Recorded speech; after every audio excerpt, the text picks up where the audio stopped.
औज़ुबिल्लाहिमिनश्शैतानिर्रजीम बिस्मिल्लाहिर्रहमानिर्रहीम। शुरू अल्लाह पाक के नाम से जो बड़ा मेहरबान और नहायत रहम करने वाला है। Students, principles of macro economics का चैप्टर 23 हम लोग करेंगे। 6 डिबेट्स अवर मैक्रो इकनॉमिक पॉलिसी।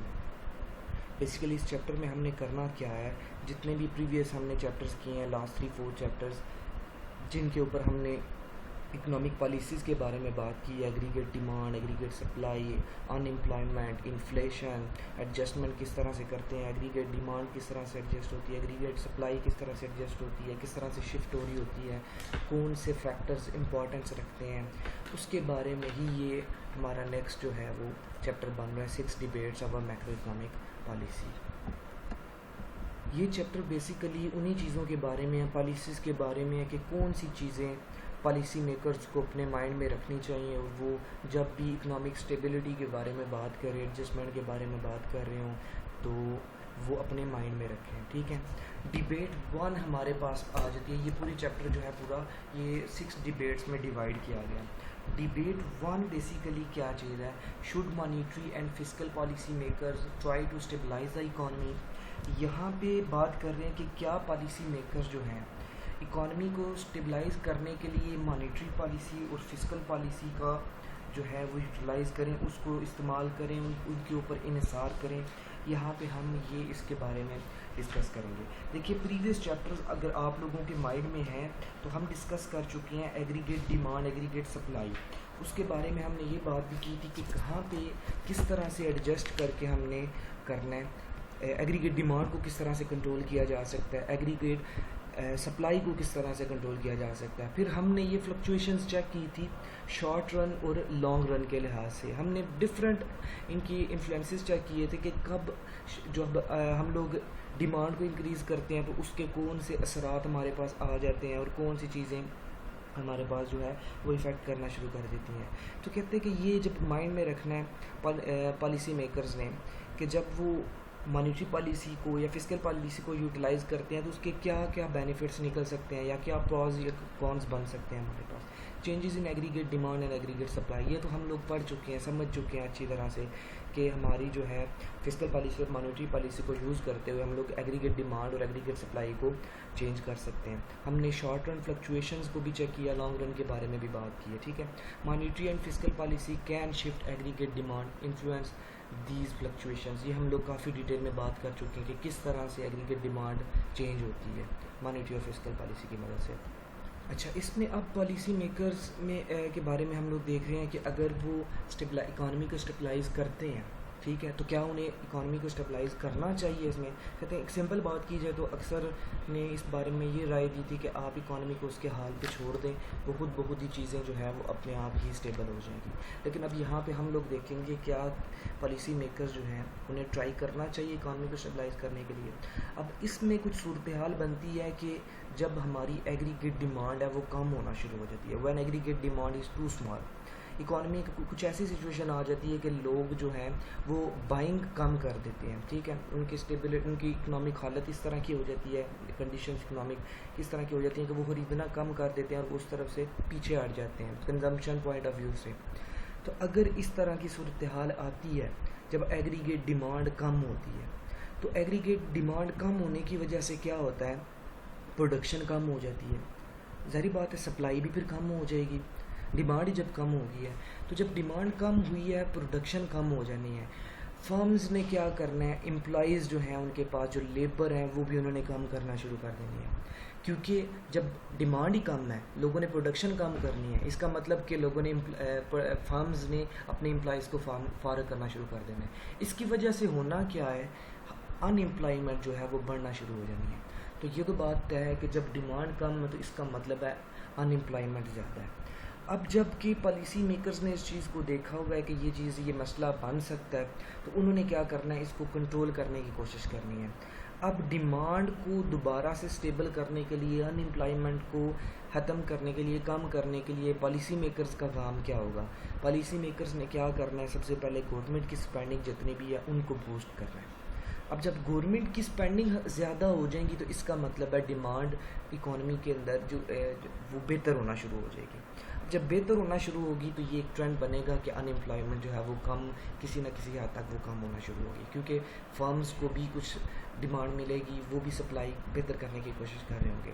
अब इसके बाद पॉलिसी मेकर्स का फिर एक और काम ये है कि उन्होंने टैक्सेस को जो कम से कम करना है। जब टैक्सेस कम होंगे, फर्म्स के ऊपर बर्डन कम पड़ेगा, लेबर के ऊपर बर्डन कम पड़ेगा, ठीक है। उसके बाद इन्होंने पॉलिसी मेकर्स ने क्या करना है, बेहतरी के लिए, इकॉनमी को स्टेबल करने के लिए उन्होंने ये करना है कि अपनी मनी सप्लाई जो है उसको एक्सपेंड करना है, ठीक है। ये तो एक सिचुएशन थी जब पॉलिसी मेकर्स ने यह देखा डिमांड कम है, अनएम्प्लॉयमेंट हाई है, तो वो उसको बेहतर करने के लिए क्या कर सकते हैं, 3 मेथड यूज़ कर रहे हैं। वो 3 फीचर्स, गवर्नमेंट की स्पेंडिंग को वो ज़्यादा कर देते हैं, बूस्टअप कर देते हैं, टैक्सेस कम कर देते हैं, और मनी सप्लाई जो है वो एक्सपेंड कर देते हैं, ठीक हो गया। अब दूसरा पॉइंट इसमें फ्लो में आ जाता है, policy maker should try to stabilize the economy when aggregate demand is excessive. अब इससे पहले हमने देखा कि जब एग्रीगेट डिमांड कम हुई तो उसका मतलब अनएम्प्लॉयमेंट ज़्यादा होगी। लेकिन अगर एक सिचुएशन ऐसी आती है इकॉनमी के अंदर कि एग्रीगेट डिमांड बहुत ज़्यादा होती है, अब एग्रीगेट डिमांड ज़्यादा होने की वजह से साथ क्या हो जाता है, हम पहले देख चुके हैं कि इन्फ्लेशन भी ज़्यादा हो जाता है। अनएम्प्लॉयमेंट तो कम होती है लेकिन इन्फ्लेशन हाई हो जाता है। अब इस सिचुएशन के अंदर जब पॉलिसी मेकर्स ने स्टेबिलिटी लेके आनी है इकॉनमी के अंदर, वो क्या कर सकते हैं, policy makers cut government spending. अब ऊपर वाले जैसे हमने देखा कि डिमांड लो है तो गवर्नमेंट स्पेंडिंग ज़्यादा कर देनी है। अब जब डिमांड ज़्यादा होगी तो क्या करना है, गवर्नमेंट स्पेंडिंग को कम कर देना है। दूसरी ऑप्शन पॉलिसी मेकर्स जो यूज़ कर सकते हैं वो क्या है, टैक्सेस, रेज टैक्सेस। अब ऊपर हमने देखा था जब डिमांड कम थी तो टैक्सेस भी कम करने थे, ठीक है, इकॉनमी को स्टेबल करने के लिए। अब यहाँ पे ये सिचुएशन बन जाती है कि अगर डिमांड ज़्यादा है, इन्फ्लेशन भी उसके साथ हाई है, तो पॉलिसी मेकर्स ने क्या करना है, टैक्सेस को भी बढ़ा देना है। फिर तीसरे नंबर पे ये है रिड्यूस द मनी सप्लाई। अब जब हमने ये देखा एग्रीगेट डिमांड कम है तो हमने कहा कि मनी सप्लाई एक्सपेंड करनी है, लेकिन जब एग्रीगेट डिमांड ज़्यादा है तो क्या करेंगे पॉलिसी मेकर्स, जो मनी सप्लाई है उसको रिड्यूस करने की कोशिश करेंगे, ठीक है। अब इस वजह से ये क्या हुआ, हमने देखा कि जो हमारा प्रो आ रहा था पॉलिसी मेकर्स कि ट्राई करना चाहिए उन्हें इकॉनमी को स्टेबल करने के लिए ये मेथड यूज़ करना चाहिए या नहीं करना चाहिए। तो हमने ये देखा कि जब डिमांड कम होती है और जब डिमांड ज़्यादा होती है, दोनों सूरतों में पॉलिसी मेकर जो हैं वो अपोजिट पॉलिसीज़ लेकर चलते हैं, ठीक है। तीनों यही पॉलिसी से, लेकिन ये चेंज करके उन्होंने किया। अब इससे क्या होगा, जब इकॉनमी स्टेबल हो जाती है, जब इकॉनमी स्टेबल होता है तो इसका मतलब ओवरऑल हर एक बंदे को, हर एक पार्टी को, हर एक जो इंडिविजुअल आ जाता है, फर्म आ जाता है, सबको ही उसका बेनिफिट मिलना शुरू हो जाता है। More stable economy benefits everyone, ठीक है। अच्छा, ये तो हमने पहले डिस्कस किया था कि policy maker should try to stabilize the economy. अब यहाँ पे कौन की बात करेंगे, policy maker should not try to stabilize the economy, कि कौन सी ऐसी पॉलिसीज़ हैं कि वजूहात है जिनकी वजह से पॉलिसी मेकर्स को ये करना पड़ेगा कि इकॉनमी को जो स्टेबल करने के लिए इन चीज़ों को जो है यूटिलाइज कम करना पड़ता है या नहीं करना, वो कौन से है, वो हम बात कर चुके हैं, मॉनेटरी एंड फिस्कल पॉलिसी। अब मॉनेटरी एंड फिस्कल पॉलिसी के जब नेगेटिव पॉइंट के लिहाज से बात करते हैं, हम कहते हैं मॉनेटरी एंड फिस्कल पॉलिसी जो है जैसे हमें बुक्स में नज़र आता है या जो हम थ्योरेटिकल इसकी बात करते हैं, पॉलिसी बनाते हुए बात करते हैं, तो ये हमें बड़ी अच्छी नज़र आती है, बड़ा इसके फ्रूटफुल जो है एस्पेक्ट्स नज़र आ रहे होते हैं। लेकिन जब हम इसको अप्लाई करते हैं तो ये इतना जल्दी जो है वो इफ़ेक्ट्स हमें नहीं दे रहा होता। ये वजह है कि पॉलिसी मेकर्स को ये चीज़ यूटिलाइज नहीं करनी चाहिए कि do not monetary and fiscal policy do not affect the economy immediately, कि क्या होता है ये फ़ौरन जो है इकॉनमी को, इसके इकॉनमी के ऊपर असरअंदाज नहीं होता, ठीक है। Work with a long lag.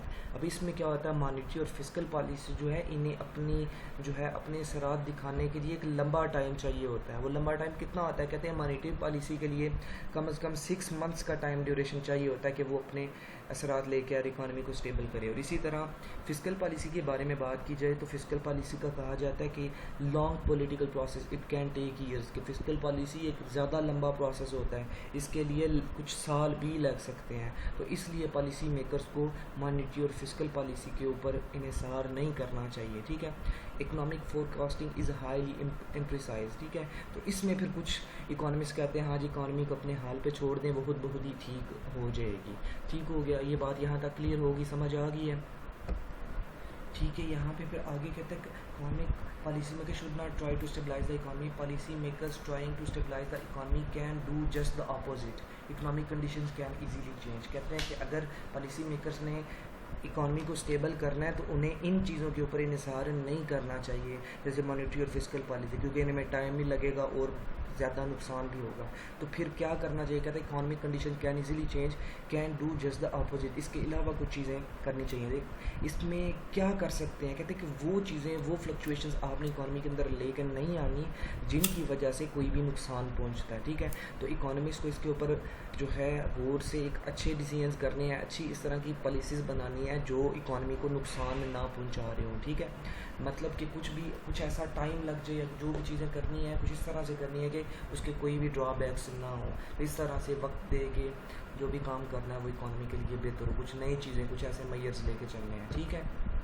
ये डिबेट वन थी हमारी कि मॉनेटरी पॉलिसी और फिस्कल पॉलिसी को यूज़ करना चाहिए या नहीं करना चाहिए। तो यहाँ पे हम यही कहते हैं कि ये नहीं करनी चाहिए क्योंकि इससे ज़्यादा नुकसान हो रहा है हमारे को, ठीक है। अभी आज के इस वीडियो लेक्चर में ये शॉर्ट्स ही कर रहा हूँ क्योंकि इसमें सिर्फ डिबेट वन के ऊपर हम लोग जो है बात कर रहे हैं, और यही हम इसके वीडियो लेक्चर के अंदर जब जूम मीटिंग करेंगे वहाँ पे इसको ही डिस्कस करेंगे, ठीक है।